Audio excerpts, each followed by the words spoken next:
Online जानकारी news में आप सभी का स्वागत है। देश के 4 राज्यों की 5 विधानसभा सीटों के उपचुनाव के रिजल्ट फाइनल हो गए हैं दोस्तों।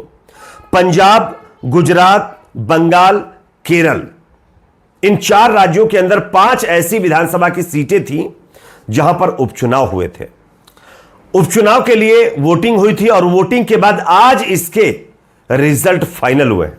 इस चुनाव रिजल्ट में भारतीय जनता पार्टी का सुपड़ा साफ और इंडिया गठबंधन की जबरदस्त जीत हुई है।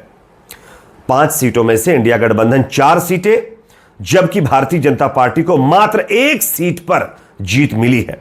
आपको बता देते हैं पहले कि कौन कौन सीट पर कौन सा कैंडिडेट कहां से जीता है, उसके बाद हम आपको बताएंगे कितने वोटों से कौन सा कैंडिडेट जीता है।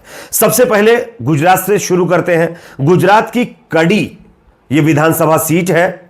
यहां पर राजेंद्र चावड़ा नाम के बीजेपी कैंडिडेट चुनाव जीत गए हैं। बस यही एक सीट बीजेपी के खाते में गई है, उसके अलावा कोई सीट नहीं। दूसरी सीट गुजरात की है विसावदर। गोपाल इटालिया आम आदमी पार्टी के कैंडिडेट इस पर चुनाव जीते हैं।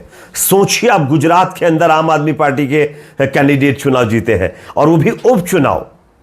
ये अपने आप में बहुत बड़ी बात है और बीजेपी के लिए बहुत चिंता वाली खबर है ये।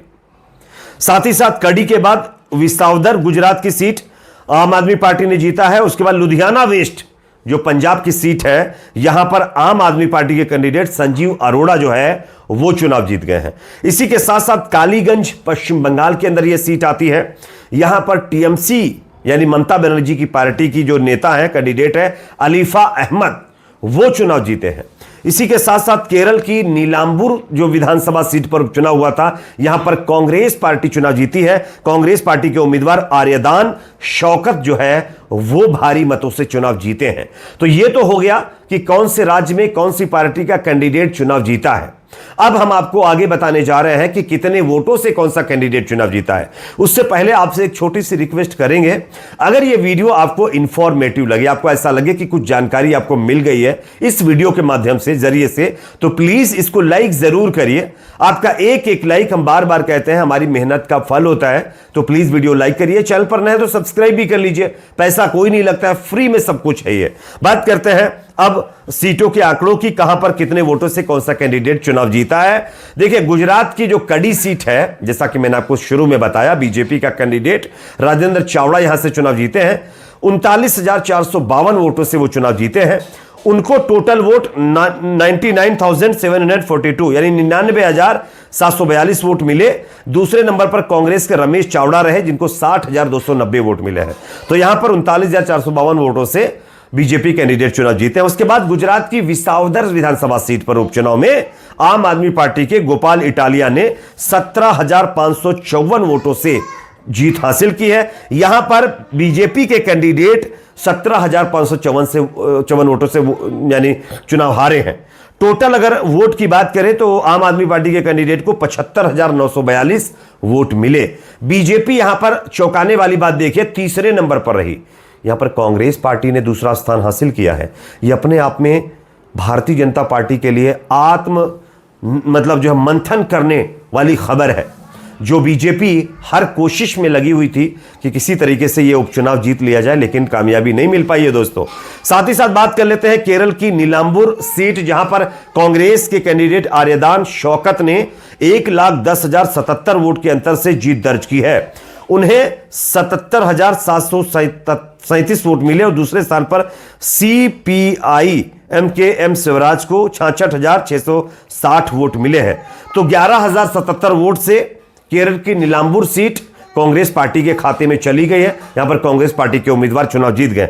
उसके बाद पश्चिम बंगाल की अगर बात करें तो कालीगंज सीट से तृणमूल कांग्रेस के कैंडिडेट अलीफा अहमद जो है 50,000 से ज्यादा वोटों से चुनाव जीते हैं।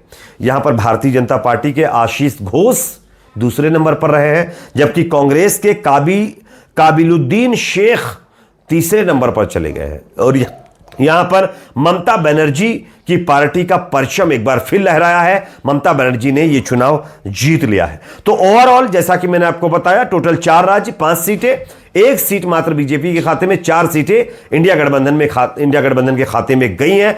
यह बिहार विधानसभा चुनाव से पहले बीजेपी के लिए एक बहुत बड़ा झटका माना जा रहा है, क्योंकि भारतीय जनता पार्टी ने बंगाल से लेकर के पंजाब, पंजाब से लेकर के गुजरात, हर जगह पूरी ताकत झोंक दी। बीजेपी के बड़े बड़े नेता यहां पर चुनावी प्रचार करने के लिए पहुंचे हुए थे, लेकिन दोस्तों फायदा कुछ नहीं हुआ। अब शायद कांग्रेस समेत कई पार्टियां तो यह कह रही हैं जनता जाग चुकी है, जनता समझ चुकी है कि बीजेपी का फंडा क्या है, इसलिए बीजेपी को जनता सबक सिखा रही है। अब जनता ने क्या किया यह तो जनता ही जाने, लेकिन हां यह बात जरूर है कि बीजेपी इस चुनाव में जबरदस्त हार उसको मिली है। अब बात करते हैं एक और खबर की, जो कि अपने आप में बहुत अहम खबर है दोस्तों, और यह खबर उत्तर प्रदेश से सामने आ रही है। यूपी के अंदर समाजवादी पार्टी ने अपने 3 विधायकों को पार्टी से निकाल दिया है, और निकालने का जो रीजन यहां पर सामने आया ना, वो हैरान करने वाला है। मैं आपको पहले नाम बताता हूं कौन से विधायक जो समाजवादी पार्टी के थे जिनको पार्टी से बाहर निकाला गया है। पहले विधायक अभय सिंह, दूसरे राकेश प्रताप सिंह और तीसरे मनोज कुमार पांडे पर एक्शन हुआ है। समाजवादी पार्टी ने इनको पार्टी विरोधी गतिविधियों का हवाला देते हुए पार्टी से बाहर का रास्ता दिखाया है। निकाले गए विधायकों में गोसाईगंज से विधायक अभय सिंह, जैसा कि मैंने आपको बताया, इसके साथ साथ गौरीगंज से विधायक राकेश प्रताप सिंह और ऊंचाहार से विधायक मनोज कुमार पांडे शामिल हैं। पार्टी ने इन विधायकों के ऊपर सांप्रदायिक और विभाजनकारी सियासत को बढ़ावा देने, साथ ही साथ किसान विरोधी, महिला विरोधी, युवा विरोधी, व्यापार विरोधी और इसके साथ साथ जो है तमाम ऐसी लोगों के विरोधी नीतियों को में इन्वॉल्व पाया है, और इसी की वजह से इनको पार्टी से बाहर का रास्ता दिखाया गया है। समाजवादी पार्टी ने अपने ऑफिशियल ट्विटर हैंडल पर पोस्ट किया है, लिखा है, समाजवादी सौहार्दपूर्ण सकारात्मक विचारधारा की राजनीति के विपरीत सांप्रदायिक विभाजनकारी, नकारात्मकता व किसान, महिला, युवा, कारोबारी, नौकर पेशा और पीडीए विरोधी विचारधारा का साथ देने के कारण समाजवादी पार्टी जनहित में इन विधायकों को पार्टी से बाहर निष्कासित करती है।